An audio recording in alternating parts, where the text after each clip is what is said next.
guest. How are you today? I'm very well. I thought I'll talk about a completely different subject today. I was debating whether to do more on AI, but then I thought most points have been discussed. So, Sports teams are always fun, So sorry? sports teams are always fun. There's so Yes. much identity, passion, following, fans, right? Yes.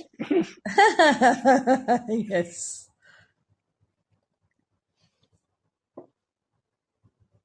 So tell me when I should start. Yeah, we can wait for another 30 seconds and then get started. Yeah, yeah, People yeah. will join when they can.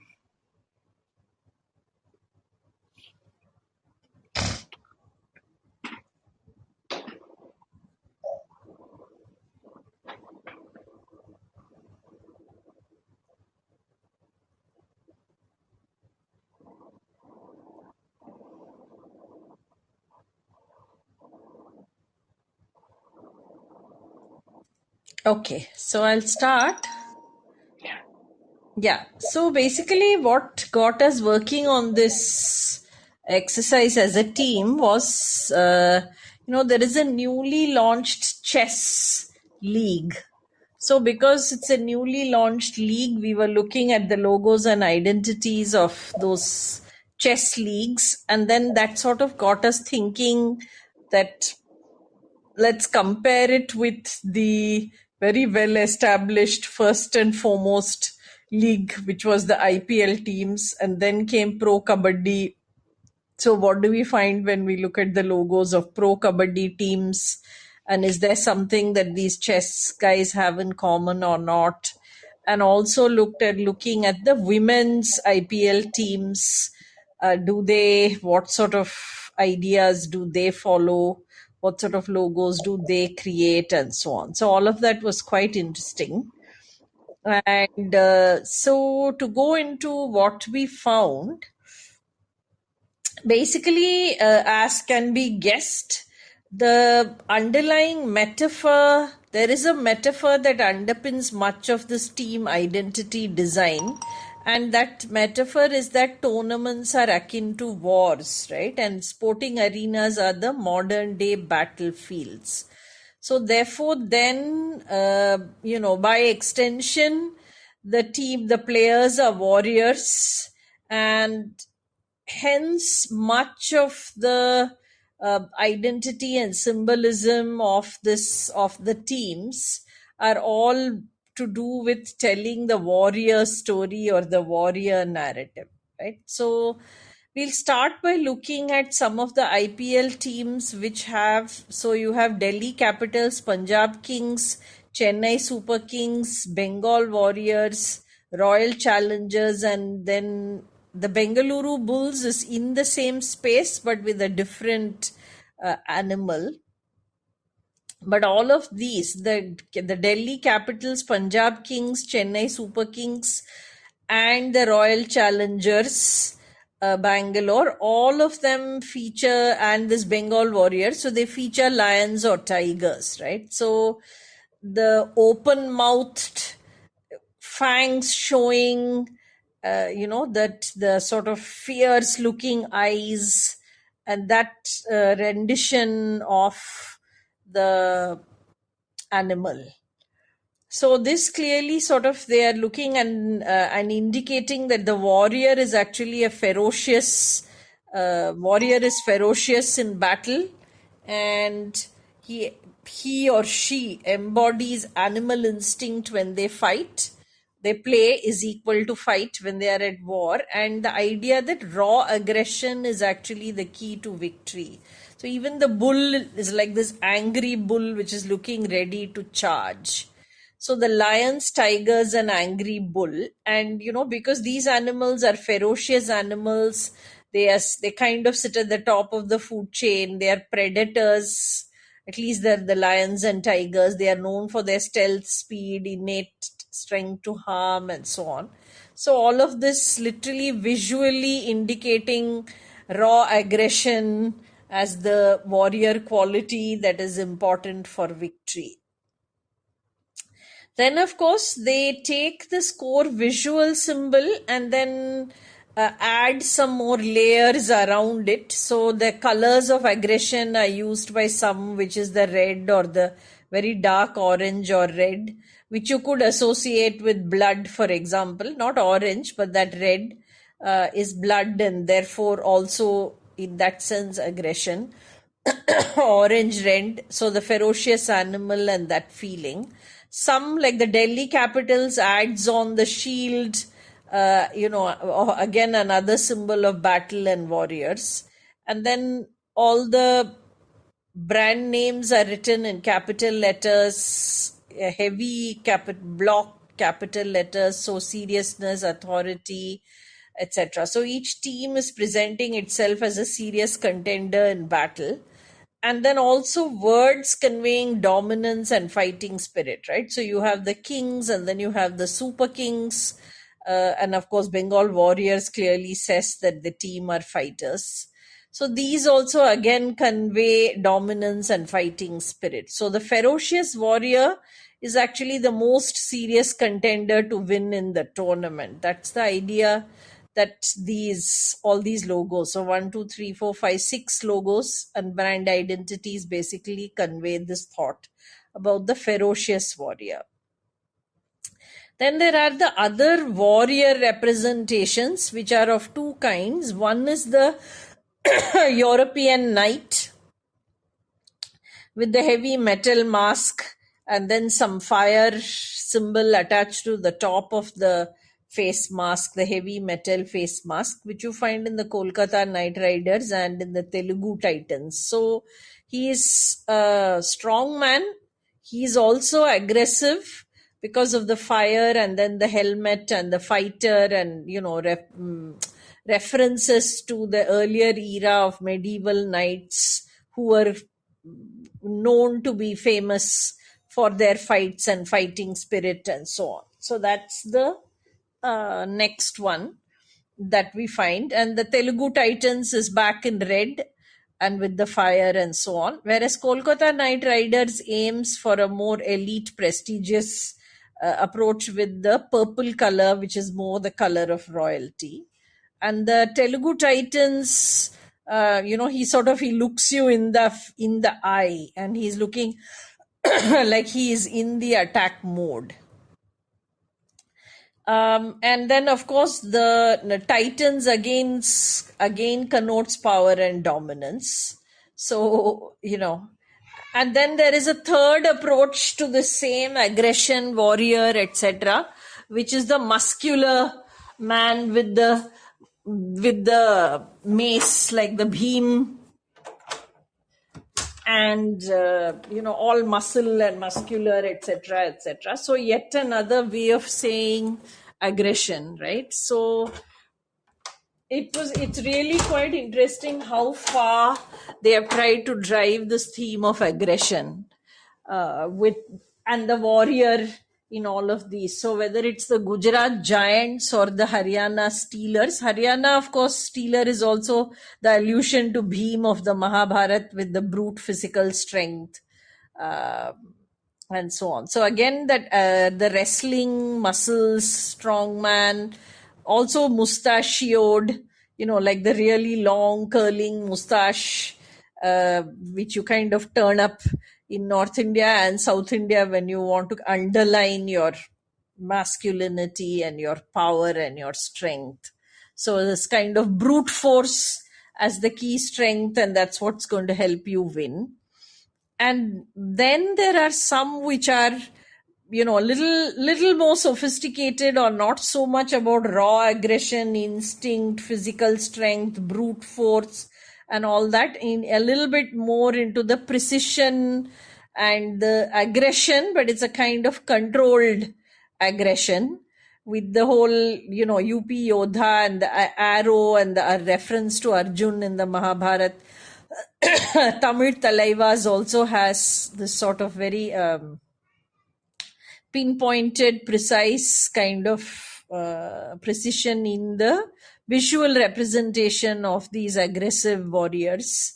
So it's aggression, but more controlled aggression, which allows you to be much more precise and pinpointed in your attack. And hence here now it's mind with skill, not so much force.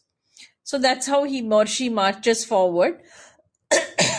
Then we go to another little more subtle, again moving more away from this just force to the the lion, yes, and the panther, so Jaipur pink panthers. But these are muscled, but the eyes, again, they are this sort of controlled calculation, and it's mind that helps you win as much as your physical strength. So it kind of moves it into not just body and not in just instinct, but mind and control. That's the sort of opposite or the binaries that these play to. The interesting thing about the Jaipur pink panther is that literally it's like the color used is all pink, which perhaps derives from the reference to the city Jaipur as pink city, and hence bringing in that the city reference into the identity, going beyond just putting the city in the name, but taking something from the city itself and putting it into the identity to create some distinctiveness. And then you have little more understated or slightly more subtle aggression or implicit aggression, like Mumbai Indians has that Sudarshan Chakra, or supposed to be the chakra. So it is a destructive force, but and with the Mahabharata and the ancient Indian warfare analogy, but still on the face of it, it's nowhere as aggressive as the lion with the bared fangs, as you see in the Chennai Super Kings logo, for example, or the Mumbai Kabaddi Pro Kabaddi team has like this 4 claws kind of run through it, or Hyderabad Sunrisers has the eagle, which is the most among the birds, it's the fierce animal and it's like the king of the skies. And the Dabang Delhi has the shield and a kind of reference to aggression in the shape, but it's not as in your face. So it's a little more implicit aggression is the key to victory, and it really need not be in your face in the way the others have. So therefore we find that the majority of the logos and identities in all of these teams, basically so if we take the Pro Kabaddi teams, there are 6 and 6, 12, and in the IPL teams we have 10, right? So 10 plus 12, 22 team logos and identities. Majority of them all play to this war and aggression as the core, the war metaphor and visual and underlined visual, with these sort of different takes on what kind of aggression and what kind of warrior you are and warfare you play in order to win. The logo and identity, which is the most distinct and therefore stands out in its own place and completely different from every other logo and identity, is actually the Rajasthan Royals. First of all, the Rajasthan Royals logo background is pink, and then the text, etc., are in white, and it's this R and R in this perfect symmetry, sort of created like a royal monogram, and there's a crown on top, and it's really a crown with the crown jewel on top of the crown, and there isn't a single reference in it to any kind of aggression at all. So it's just drawing reference to royalty, which is associated with Rajasthan, and representing royalty in this sort of very stylish, stylized, symmetrical, precision, control, and so on. So this, and of course this pink color is almost taking it to gender neutral or androgynous kind of space. So it's even more challenging of this whole raw male masculinity, power, strength, aggression, which is sort of there in all the team logos and identities, almost all of them. And then you have this one, which is really different. So that was very, very interesting.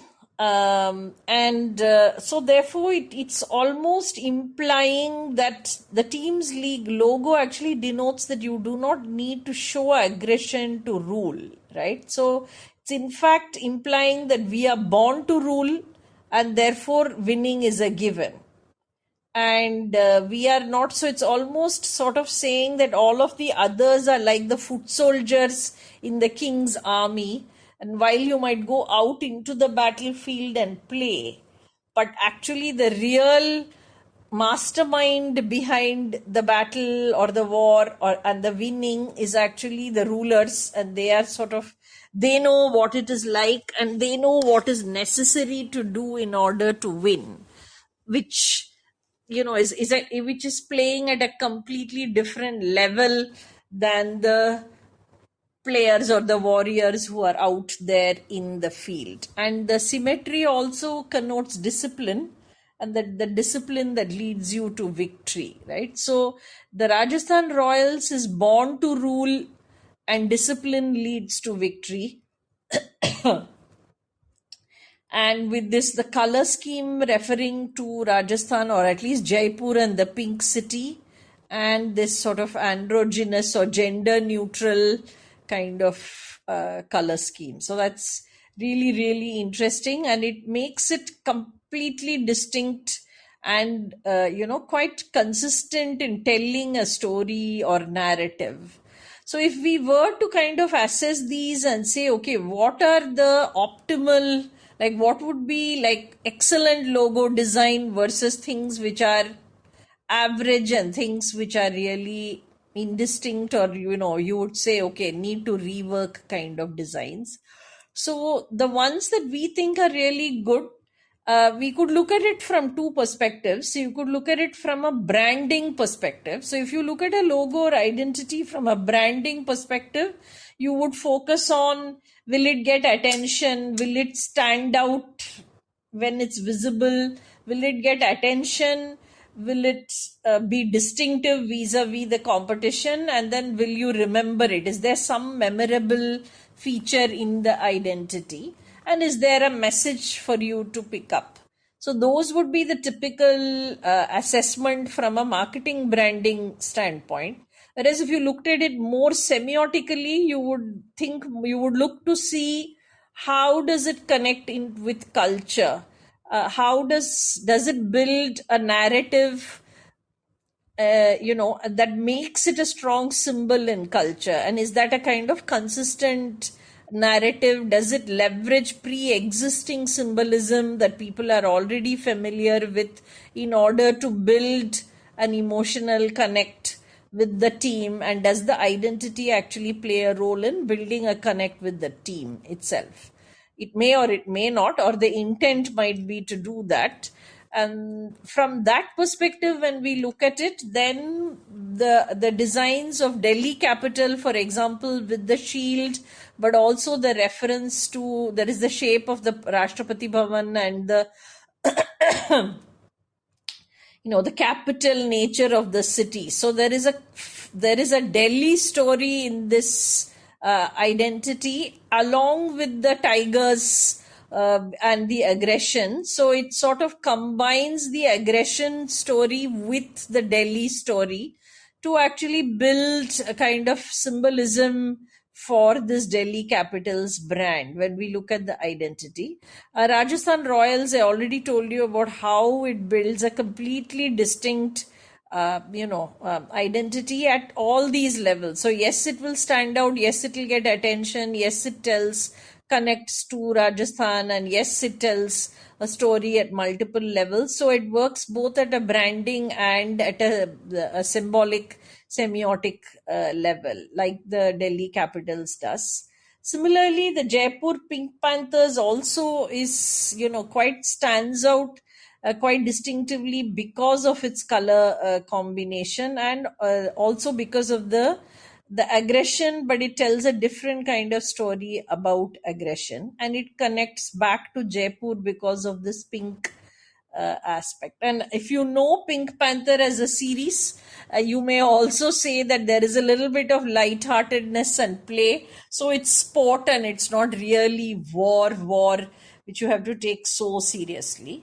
And lastly, even the UP Yodhas is interesting. Again, it plays similarly like Delhi Capitals with the shield as a um, shield as a background, and then it has the Arjuna reference, and so it also again, and the blue and orange, which is sort of seriousness along with aggression. So it also plays quite well with these. At least it does a slightly different take on these familiar symbols, and therefore, in terms of brand attention, standout, memorability, message, all these things it does well. But even from a symbolism and storytelling perspective, the it does much better than many of the others.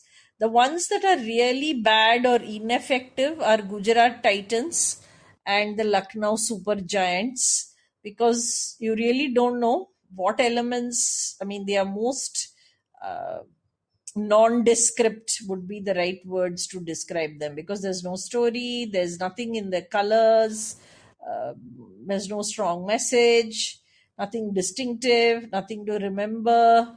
So both of these really are like the weakest logos and brand identities when it comes to the teams themselves. Might be very strong, but the brand identities of the team as constructed is really, I would say, subpar, is how I would describe these. And that's it. And the interesting thing is also that the women's IPL teams, the ones who have their own identities, also kind of fall into the same aggression, war metaphor, warrior persona, those sort of representations. It's not like the women's IPL teams and the women's sport follows a different metaphor, different narrative, presents a different idea about sport. No, it follows the same masculine codes and the same war metaphor of sport. So that to me is a bit sad, but I guess it seems that women's sport is trying to say that we are as good as men. We are catching up with men in sport rather than saying we have a different story to tell in sport. Anyway, that's basically what I have to say. So we have 5 minutes to chat. Any thoughts you have, Anurag, or anybody else has? It would be good. So Jayala joined the session, so we'll like to hear her. But just a quick point, right?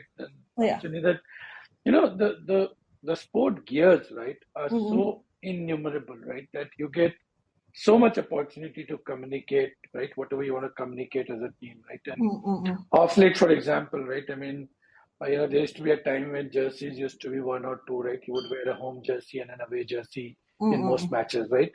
But now you see people kind of wearing, I've seen Liverpool team wear a pink jersey sometimes, right? Because they want to associate with a particular cause or whatever else, right? You will see Barcelona kind of guys wearing, UNICEF logo, even if it comes at a cost, right? So I think one, because they're carrying so many gears. I mean, somebody was talking about Formula One, right?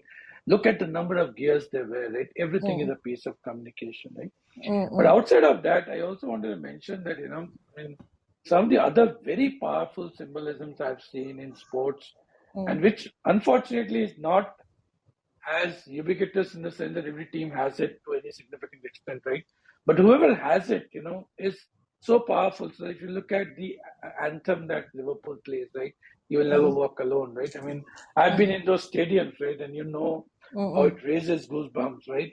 Or if you look at the All Blacks, right? The New Zealand's rugby team, right? They kind of perform that little, I don't know what they call it, Kamate or Kamata or something of that sort, right? It's and they kind of, instill fear in your mind, right? When you kind of see those all black big guys kind of performing it, right? So all of them, I'm sure, are part of the symbolism, part of the story, and and create such fan followings, right? So Yeah. just want to make those couple of points, Oh, wonderful. Yeah, we'll definitely look at and add some of the other types of sport symbolism as well, whether it's the song or the dance or the ritual. All of these also are interesting in saying, okay, what do they actually kind of connote and say? So it's competition and rivalry, not necessarily war, right? So that could be Yeah, quite interesting as well. no, absolutely. And somehow, this logo thing, which even if it stays quite still, right, you will see Mm, how stadium design, right, pitch mm, design, right, I mean, mm, those gate designs and, mm, kit designs, they evolve literally year on year, right? I mean, mm, every year mm, the team launches their new kit. The mm, logos don't change, right? And mm, that ability to symbolize mm, more relevantly and more contextually mm, has improved dramatically because you have all these gears that you can use mm, to make those symbolism. mm. Yep, we'll definitely look into it. Uh, Jael is here and I think she wants to say something. Hi, Jael. Hi, Hamsini. Very little time to say anything, just two quick points. One thing, when I design logos, I always think of the extensions, right? And what Anurag brought up as, what are the things that we can apply it on and extend it upon, right? Adapt it on. And since we are talking of semiotics, it should be considered how it gets carried forward on jerseys, especially because, Yeah. uh, it is the true moment when you are actually playing the game, Yeah. when these jerseys actually will have effect on the team. Your Yeah. logo can be really fierce or really powerful, but unless you look powerful as a member of the team playing on the field, then it will not make sense, right? As in, the other opposite team should look scared. As in, at least that feeling should come, and you should feel powerful. Your fans should look at you as, power symbols, etc., to actually have impact of that power on the field, right?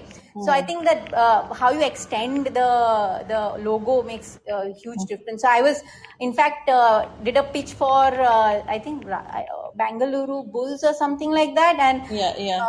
and I designed something which had fire along with the bull symbol, and they really enjoyed the way it was extended, because fire actually is very, very powerful. And while we didn't get the project, but it was really interesting to understand what kind of symbolism they were actually liking. So fire and something powerful which can get extended on the buses, on their helmets, on their. So I like the Mumbai Indians. No, the Delhi Capitals, because the jersey looks powerful. Very little time, but go ahead, Amsini. No, we are reaching the end here.